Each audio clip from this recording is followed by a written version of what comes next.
Hello student, ये हमारा पहला लेक्चर होगा क्लास 10 के बच्चों के लिए। और इस लेक्चर में हम लोग फिजिक्स का पहला चैप्टर जो कि इलेक्ट्रिसिटी है, इसके बारे में समझेंगे कि ये इलेक्ट्रिसिटी चैप्टर हमारे लिए कितना इम्पॉर्टेंट है और ये इलेक्ट्रिसिटी हमारे डे टू डे लाइफ में किस तरीके से यूज़ होता है। और इस चैप्टर में इस इलेक्ट्रिसिटी का कुछ टेक्निकल टर्म को भी हम लोग सीखेंगे। तो चलिए स्टार्ट करते हैं अपना चैप्टर। तो देखिए क्या लिखा है कि electricity is a basic part of our nature, यानी हमारा नेचर में ये जो इलेक्ट्रिसिटी है ये बेसिक पार्ट बन चुका है। आप देखिए कि किसी भी दिन अगर आपके घर में इलेक्ट्रिसिटी ना हो तो आपका वो दिन किस तरीके से बीतता हो। बिल्कुल वो दिन आपका उतनी अच्छी तरीके से नहीं बीतता होगा जैसा बीतना चाहिए, क्योंकि इलेक्ट्रिसिटी हमारे जीवन में हर तरीके से यूज हो रहा है। अलग अलग प्रकार में अलग अलग जगह पर भी हम लोग इलेक्ट्रिसिटी को यूज कर रहे हैं, चाहे वो स्कूल हो, चाहे ऑफिसेज हो या घर है। अगर घर की बात करें तो हम लोग अलग अलग तरीके का अप्लायंसेस यूज करते हैं जो ऑपरेट होता है इलेक्ट्रिसिटी से। चलिए आगे देखते हैं। It is one of our most widely used form of energy, मतलब जितने भी तरह के एनर्जी फॉर्म्स हैं उनमें से ये जो इलेक्ट्रिसिटी का जो एनर्जी फॉर्म है ये हम लोग बहुत ज्यादा मात्रा में, बहुत प्रचुर मात्रा में यूज करते हैं। ठीक है, we use electricity virtually every minute for every day, for example in lightning, heating, refrigerator, air conditioner. मतलब कि इलेक्ट्रिसिटी को डे टू डे लाइफ में हम लोग अलग अलग तरीके से यूज करते हैं। जैसे घर में आपका जो फैन लगा हुआ है तो वो फैन भी इलेक्ट्रिसिटी से ही ऑपरेट हो रहा है। या अगर आपका जो रेफ्रिजरेटर है, आपका जो फ्रिज है, वो भी क्या चीज से ऑपरेट हो रहा है? इलेक्ट्रिसिटी से ही ऑपरेट हो रहा है। आपके घर में एयर कंडीशनर लगा होगा, वो भी इलेक्ट्रिसिटी से ही ऑपरेट हो रहा है। या आपके घर में जो मिक्सर ग्राइंडर होगा वो भी किससे ऑपरेट हो रहा है? इलेक्ट्रिसिटी से ही। और आपका बहुत ही पसंदीदा अप्लायंसेस जो टेलीविजन है वो भी क्या चीज से ऑपरेट हो रहा है? वो भी इलेक्ट्रिसिटी से। अगर इलेक्ट्रिसिटी ना हो तो टीवी चलाना, रेफ्रिजरेटर और कूलर या जितने भी तरह के जो इलेक्ट्रॉनिक अप्लायंसेस होते हैं उनको चलाना हम लोग को क्या हो जाता है? बहुत दिक्कत हो जाता है, वो नहीं चलता। इनफैक्ट जो अभी हम लोग पढ़ भी रहे हैं तो वो ऑनलाइन जो क्लास हो रहा है वो किसके मदद से हो रहा है? कंप्यूटर के मदद से। और कंप्यूटर क्या है? इलेक्ट्रॉनिक डिवाइस है, यानी अगर इलेक्ट्रिसिटी रहा तभी हम ये ऑनलाइन क्लास दे सकते हैं और आप इसका फायदा उठा सकते हैं। तो electricity day to day life में बहुत तरीके से हमें और हमारे जितने भी नीड्स हैं उनको फुलफिल कर रहा है। चाहे वो उद्योगों में या इंडस्ट्रीज में जो बड़े बड़े कोई भी प्रोडक्ट बन रहे हैं उसमें भी इलेक्ट्रिसिटी का यूज हो रहा है। इस चैप्टर में और डीप हम लोग इस इलेक्ट्रिसिटी के बारे में पढ़ेंगे। तो देखिए जो इलेक्ट्रिसिटी होता है उसके दो टाइप्स होते हैं, है ना। There are two types of electricity. Electricity दो तरह के होते हैं, एक होता है static electricity and current electricity. अच्छा, स्टैटिक इलेक्ट्रिसिटी नाम से ही समझ में आ रहा है। स्टैटिक का मतलब क्या होगा? स्टेबल, मतलब ऐसा इलेक्ट्रिसिटी जो रेस्ट में हो, है ना। यानी जिस तरीके से जो आसमान में जो बादल गरजता है उस समय जो लाइटनिंग होती है वो एक तरह की स्टैटिक और रेस्ट चार्जेस होते हैं, है ना।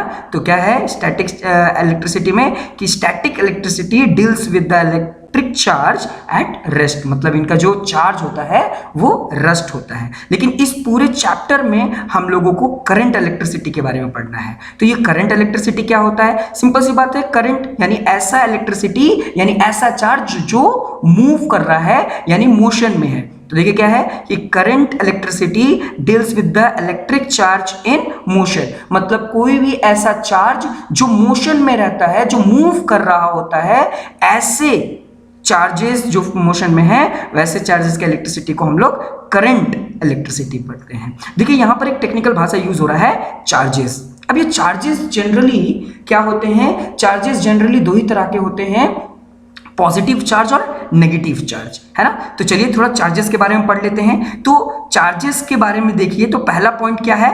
पहला पॉइंट अगर आप देखते हैं तो लिखा हुआ है कि each matter contain some protons, electron and neutron. हम लोग लोअर क्लास 9 क्लास में भी हम लोग ये देख चुके हैं कि जितने भी मैटर या जितने भी चीज, जितने भी वस्तु हैं वो सब क्या चीज से बने हुए हैं, मैटर से बने हुए हैं। और जितने भी मैटर हैं उनमें कुछ प्रोटॉन, इलेक्ट्रॉन और न्यूट्रॉन है, यानी सब एटॉमिक पार्टिकल। और ये सब एटॉमिक पार्टिकल क्या अपने पास कंटेन रखते हैं, कुछ चार्जेस, है ना। जो प्रोटॉन है वो पॉजिटिवली चार्ज अपने पास कंटेन रखता है और जो इलेक्ट्रॉन है वो नेगेटिवली चार्ज, और जो न्यूट्रॉन्स हैं इनके पास कोई भी चार्ज नहीं होता, ये न्यूट्रल होता है। चलिए दूसरा पॉइंट देखते हैं। तो इसमें क्या है कि SI unit of charge, charge का एसआई यूनिट क्या होता है, तो चार्ज का एसआई यूनिट कूलम्ब होता है। ठीक है, अगर हम कि पॉजिटिव चार्ज की वैल्यू देखें, जो कि प्रोटॉन होता है, जो प्रोटॉन है वो एक पॉजिटिवली चार्ज है, तो अगर हम लोग चार्ज की वैल्यू देखें तो ये क्या होता है, प्लस 1.6 इंटू 10⁻⁻19 कूलम्ब। ठीक है, उसी तरह नेगेटिव जो चार्ज कंटेन रखते हैं वो कौन है, इलेक्ट्रॉन, और जो इलेक्ट्रॉन होता है वो -1.6 इंटू 10⁻⁻19 कूलम्ब चार्ज रखता है। चलिए आगे देखते हैं। तो जो न्यूट्रॉन है, न्यूट्रॉन के पास कोई भी चार्ज नहीं होता है, मैंने पहले भी बताया है। चलिए यहां पर देखते हैं कि जो चार्जेस होते हैं, ठीक है, जो चार्जेस होते हैं कुछ लाइक चार्जेस होते हैं, कुछ अनलाइक चार्जेस होते हैं। यानी अगर दोनों सेम तरह के चार्जेस हैं, मतलब मेरे पास अगर दो चार्जेस हैं और दोनों के दोनों पॉजिटिव हैं, है ना, तो वो लोग आपस में क्या करेंगे, रिपेल करेंगे। ये चीज हम लोग लोअर क्लास में पढ़े हैं। लेकिन अगर कोई अनलाइक चार्जेस है, मान लीजिए कि एक तरफ हमारे पास पॉजिटिवली चार्ज कोई मटेरियल है और दूसरा नेगेटिवली चार्ज कोई मटेरियल है, तो वो दोनों आपस में क्या करेंगे, अट्रैक्ट करेंगे, है ना, ये हम लोग पढ़ चुके हैं। तो electric charge are made up of positively charge proton and negatively charge electron. मतलब जो इलेक्ट्रिक चार्जेस होते हैं वो क्या चीज से मिलकर के बने हैं, पॉजिटिवली चार्ज प्रोटॉन और नेगेटिवली चार्ज इलेक्ट्रॉन से। ठीक है, तो अगर हम लोग ये देखें कि चार्ज का फॉर्मूला क्या क्या होता है, तो चार्ज का फॉर्मूला हम लोग चार्ज को डिनोट करते हैं Q से, तो चार्ज का फॉर्मूला होता है न्यू N इंटू E।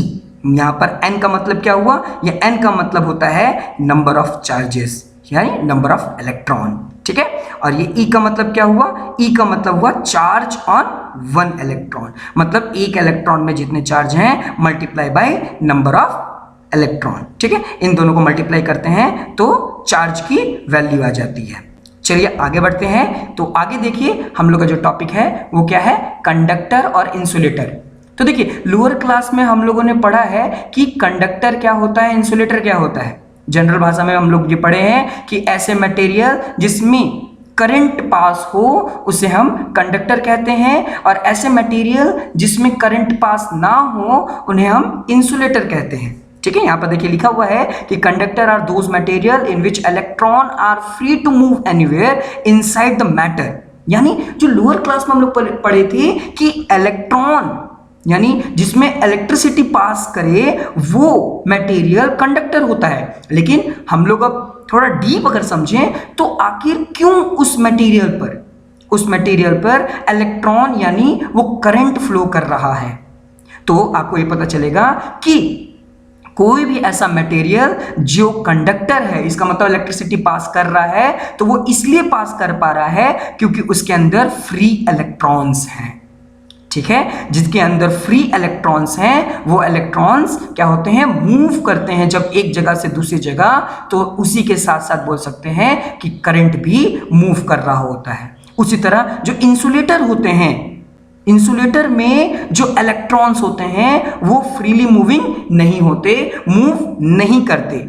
इसलिए मूव नहीं करते तो वो उस तरह के जो मटेरियल होते हैं वो इंसुलेटर कहलाते हैं। इसका मतलब ये हो गया कि इंसुलेटर के अंदर जो इलेक्ट्रॉन होते हैं वो मूव नहीं करते, इसलिए उनमें कोई भी इलेक्ट्रॉन और करंट पास नहीं होता। जैसे एग्जाम्पल के तौर पर प्लास्टिक व वुड, अगर इन दोनों को देखा जाए तो एक तरह का इंसुलेटर है। क्यों? क्योंकि इनके अंदर इलेक्ट्रिसिटी पास नहीं हो पाता। इलेक्ट्रिसिटी पास क्यों नहीं हो पा रहा है? क्योंकि इनके अंदर जो फ्री इलेक्ट्रॉन्स हैं वो मूव नहीं कर पा रहे हैं। फ्री इलेक्ट्रॉन के मूव होने से ही करंट के पार्टिकल्स यानी जो इलेक्ट्रॉन है, इलेक्ट्रॉन ही मूव कर रहा है, इसका मतलब कि करंट पास हो रहा है। ठीक है, तो अब देखते हैं नेक्स्ट टॉपिक क्या है हमारा। नेक्स्ट टॉपिक है इलेक्ट्रिक करंट। अब ये इलेक्ट्रिक करंट क्या होता है, ठीक है, तो देखिए the flow of electric charge is known as electric current. मतलब कि अगर किसी में इलेक्ट्रिक चार्जेस फ्लो करते हैं तो उन्हें हम इलेक्ट्रिक करंट कहते हैं। और इलेक्ट्रिक करंट को हम लोग क्या कौन से लेटर से डिनोट करते हैं, आई लेटर से डिनोट करते हैं, ठीक है। तो इलेक्ट्रिक करंट, इसका एक और डेफिनेशन हो सकता है कि electric current is expressed by the rate of flow of electric charge, है ना, मतलब कितनी तेजी से इलेक्ट्रिक चार्जेस फ्लो कर रहा है, इससे हमें इलेक्ट्रिक करंट के बारे में भी पता चलता है। Rate of flow means the amount of charges flow through it, मतलब कि rate of flow of electric charges का मतलब क्या हुआ कि कितने अमाउंट का जो चार्जेस है, मतलब वो जो इलेक्ट्रॉन है वो कितने समय पर मूव कर रहा है, ये